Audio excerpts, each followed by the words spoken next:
Christopher McCOMB, Carnegie Mellon Üniversitesi'nde doçent doktor ve İnsan ve Yapay Zeka Tasarım İnisiyatifi'nin direktörü. Kendisi hem makine hem elektrik mühendisi olarak mezun olmuş ve çok ilginç çalışmalar yapıyor. İşte NSF fonlu araştırmalar da yapıyor. Halil Bey INTEKNO'nun kurucusu. INTEKNO aynı zamanda, hemen kopya da çekeceğim buradan. INTEKNO'yu zannederim yıllar önce Carnegie Mellon zamanlarında mı kurmuşsunuz? Evet, Halil Bey? spin-off'tur.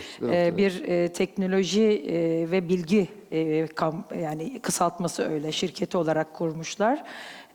O da Carnegie Mellon Üniversitesi'nden master derecesi değil mi efendim? Evet, Evet. Master derecesi var. Orada araştırmalar da yapmış.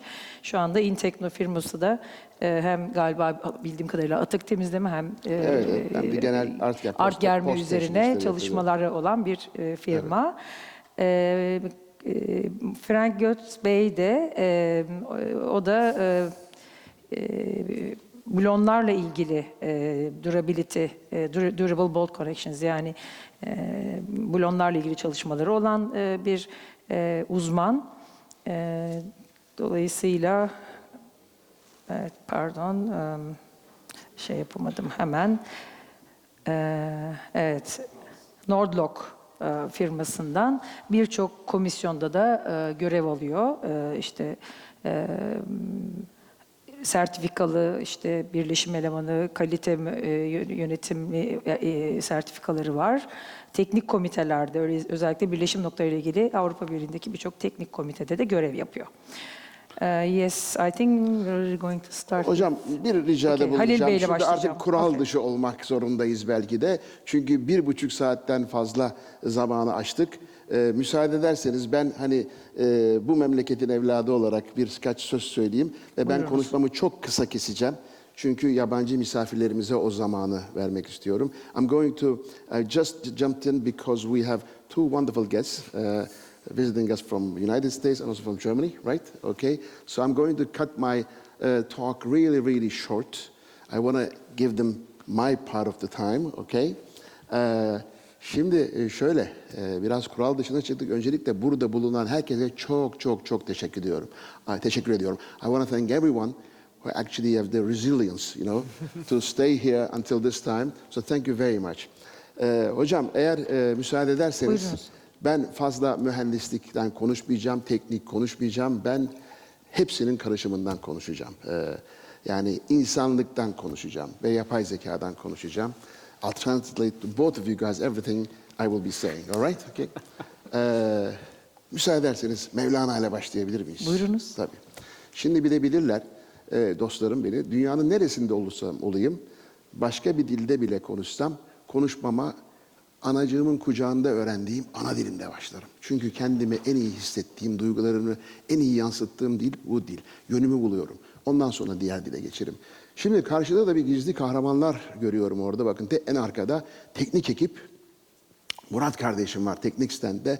Ya şimdi Mevlana'dan bir rubayı okurken bu kadar böyle değerli dostlar da var. Şöyle bir kanun taksimleri falan var mı? Bir dakikalık, 2 dakikalık oldu mu? Ben de o arada icra edeyim bu rubayı. Murat Bey kardeşim, ne dersin? Kısık ama çok kısık. Evet, Göksel'imizden galiba bu. Göksel Baktagir'den. Evet, demiş ki Mevlana'mız, takip ettim, taklit ettim başkalarını, bulamadım kendimi. Sonra baktım içime, sadece ismimi tanıdım. Ama çıkınca dışarı gerçek kimliğimi buldum. Imitating others, I failed to find myself. Then I looked inside, I only knew my name. But when I stepped outside, I found my real self. İşte bu gibi toplantılar bizi bulunduğumuz ortamın dışına çıkardığı için şöyle dışarıdan kendimizi bakmamızı sağlıyor.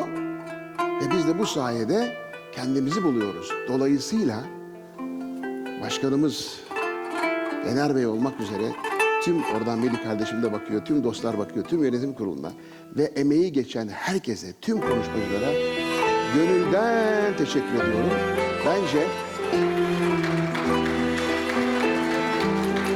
Bence bugün çok önemli bir milat oldu. yapısal çelik, bu konu, bu alan çok iyi anlaşıldı. Saygıdeğer hocalarım, sizlerin de sayesinde. Efendim yapay zekadan konuşuyoruz. Korkular var. Nereye gidiyoruz? Ne oluyor? Ne bitiyor? Bakın korkmayın. 40 sene önce başladım ben yapay zeka konuşmaya. Herb Simon gibi, Alan Newell gibi, Raj Reddy gibi ben de Allah kısmet etti. Carnegie Mellon Üniversitesi'nde yaptım yüksek lisansını. Herb Simon, Alan Newell, Raj Reddy bu işin babalarıydı. Ve 78 Nobel ödülünü aldı. İki yaklaşım var. Bir, daha bir aşını anlatayım. Sınırlı zekamız var. Bunu uygulamaya geçir, sınırlı akıl olur. Bir yere kadar gelir. Bir de satisfies. Yani belli bir ortamda, belli bir durumda o ortamı sağlayan, destekleyen veri, girdi ne varsa al bunu ve yürü. Hani bir tekerlememiz vardı ya, Asali seyirlerinde.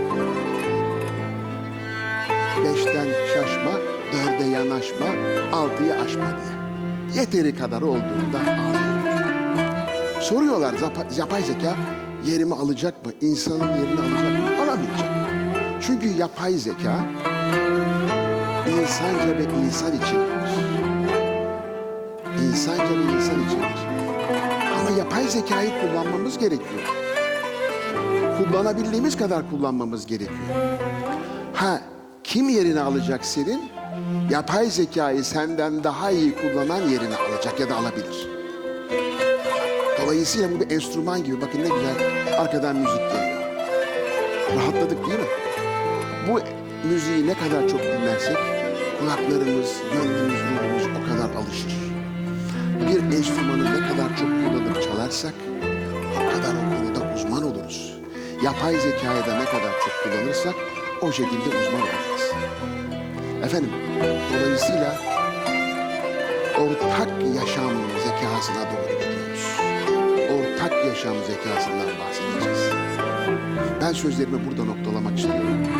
Noktalarken yine böyle güzel bir ezgi varken bir şiirle, yine Mevlana'dan.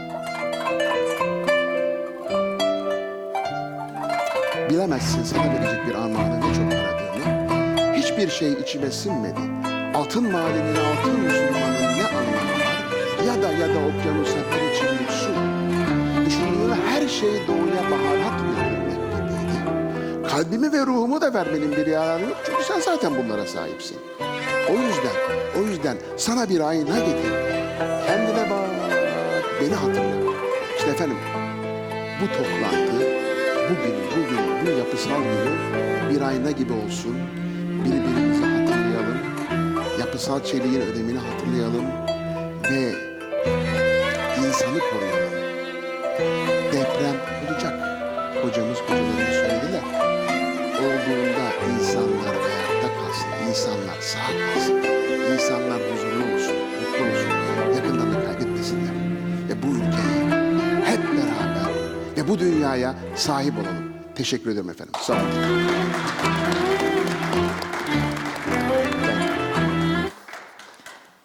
Yes, Mr. Christopher, floor is yours. Thank you. Thank you, Halil, for the wonderful introduction, and thank you for TUCSA for allowing me to present today. I believe I have some perfect, thank you. So today I'm privileged to speak about artificial intelligence and what it can contribute to structural steel. I come from Carnegie Mellon, and I really focus on design with artificial intelligence.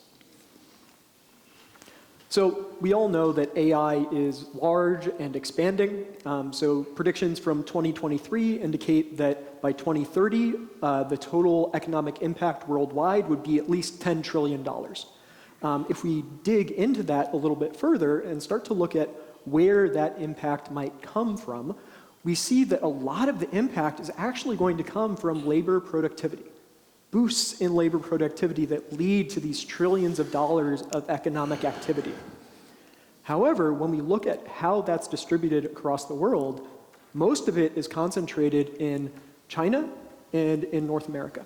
And these are estimates for 2030, again. The most substantial opportunity that I see here is actually for Turkey. So being in Southern Europe, developed Asia, relatively low predictions, but I think there's a huge opportunity for TUCSA to play a role. At CMU, I'm privileged to lead the Human Plus AI Design Initiative, which is an interdisciplinary and also international group of researchers.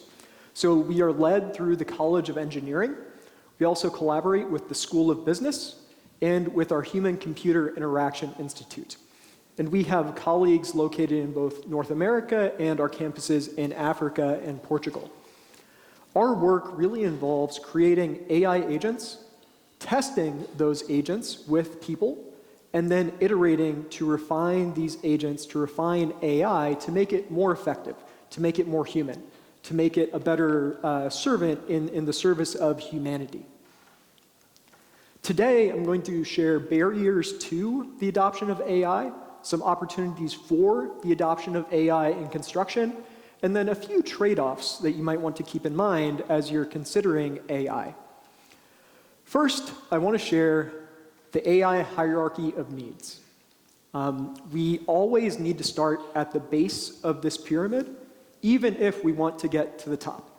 And starting at the base means doing things like generating and logging data, cleaning that data, putting into place infrastructure that can support analytics, which allows you to achieve machine learning, which allows you eventually to achieve AI. But especially in construction, we often struggle with some of these early stages, right? Generating and logging and sensing accurate data. Some of the work that we've done in my team has been around creating some basic heuristics or basic guidelines for better digitization.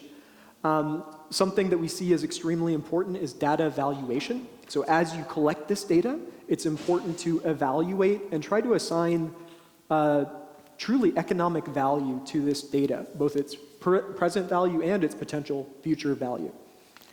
And also, especially in construction, linkage integrity becomes essential. If you're tracking an element across early front-end design all the way through to turnover of the installation, we need to be able to track assets across every stage, both physical and digital. And this is why digital twins, digital keys, become extremely important. Building off of that, we started to think about, okay, what can we actually do with AI in construction, and what might some of the needs there actually be? So for this, we worked with the Construction Industry Institute, based out of UT Austin in Texas, and we were specifically focusing on advanced work packaging. So advanced work packaging is a concept that involves getting all of the stakeholders around the table early in construction. And this includes people like your heavy lift operators, because they have extremely important expertise that can help guide your work package design. We conducted a survey under this project that collected over 1,000 years of collective industry experience. So we surveyed many people across many countries to understand how they prioritize different opportunities and what they saw as some of the most important opportunities. The first one that came out was materials management. So this is a huge pain point. I think many of us can relate to this. And the thing that we heard over and over was, I want to flexibly and quickly source materials based on cost and schedule in order to respond to delays. So being dynamic, being responsive. The second opportunity that our survey respondents saw for AI was in project progress management. I know we all probably see these people standing around a bunch of trip hazards, and it's making us a little concerned. But the idea here is that we need to be able to track progress, right? And we need to be able to do so without sending engineers into the field where they might trip over things and hurt themselves. And then finally, generating the path of construction.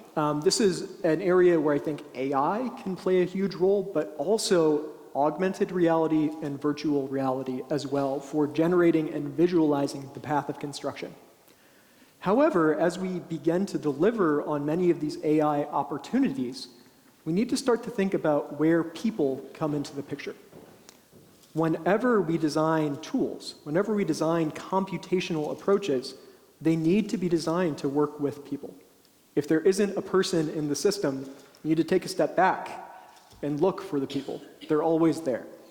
So the way that we've started to think about the potential and the possibilities in human AI teaming is through this simple matrix. So top to bottom, we have problem-focused AI versus process-focused AI.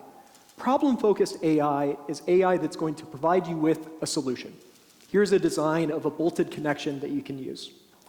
On the other hand, a process-focused AI might be one that says, hey, Chris, you haven't talked to Halil in 2 weeks. You should probably give him a call, right? Focusing more on the human side of the process.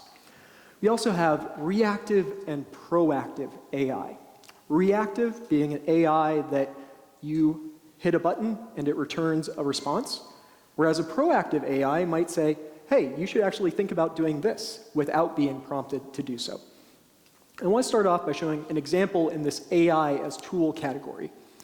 So during my PhD studies, I collected a lot of data on how engineers design simple two-dimensional trusses. So we captured every action that people took as they were designing this thing, and that gave us a lot of data on which to train an AI. So we trained an AI that is actually similar in some ways to ChatGPT, that looked at prior moves in this environment and then tried to predict what the next move should be, based on what we've seen people do in their patterns. And we implemented it in an interface as an assistive tool. And you'll see here, we'll start going very quickly. And at the bottom, you'll see the recommendations provided by the AI. And it's a simple heat map that says whether you should add members in a location or remove and take away members. And following these suggestions, we can actually boost the performance of some designers and help them achieve valuable solutions with really relatively minimal expertise. However, I think what we're all excited about right now is all of the potential in this proactive side with things like ChatGPT, Gemini, Claude, Perplexity, all of these large language models that have come out. And in this area, there is a ton of activity. So we have everything from GPT-4o that has trillions of parameters to some models that you can run locally on your laptop that have a few billion parameters. And there's a huge spread, and these are continuing to proliferate. There are new ones almost every day. And in this field, there are a couple of tricks that we can start to play to improve the performance of these models. And I'm going to introduce two. The first is called RAG, and the second is tool use. I think that these are both very important for TUCSA and for civil engineering and structural engineering. The first, retrieval augmented generation, is the idea of backing up an AI with known good documentation. So when you ask the AI agent a question, the AI says, hey, wait a second, I'm going to go study. And it goes to its database, it looks up the 3 most relevant resources, reads those, and then comes back and gives a response. So it's grounded in whatever document you provide it with. The second technique that we can do is allow language models to access external tools. This gets really exciting. So we can create what are called AI agents that now we can have a language model that can navigate a website or point and click in a computer interface, or potentially, in the context of steel and construction, use all of the same structural design tools that we already use as engineers and designers. Likewise, for the retrieval augmented generation, we can retrieve that valuable context from design guides, from standards, things like that, in order to make sure that our AI agents are really grounded in what we all know as engineers already. Well, maybe I shouldn't say that. I think we all still have to look it up anyway. Some of the work that we've been doing in this area of AI agents involves material selection. And the context we were looking at this in initially was for product design. So we were looking at things like kitchen components, aerospace components, and we asked an LLM to score a variety of different material options. We also asked a set of human material specialists to score the same set of options. And what I'll show you on the next slide is the set of distributions from those responses.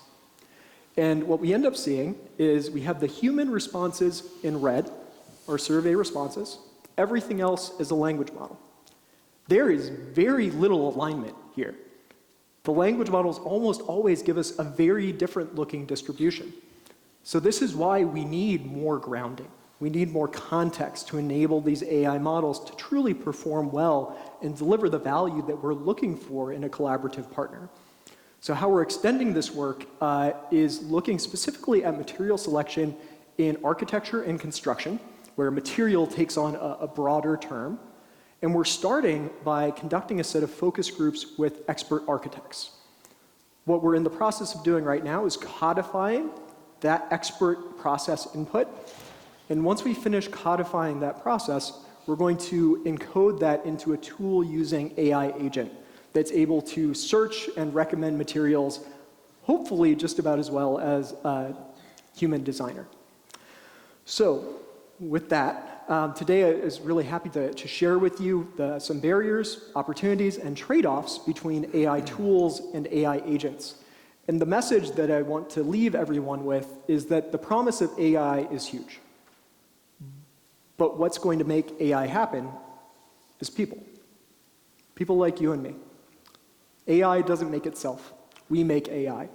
And if we want AI to really serve construction and serve steel design, the planning has to start today. Thank you. Thank you.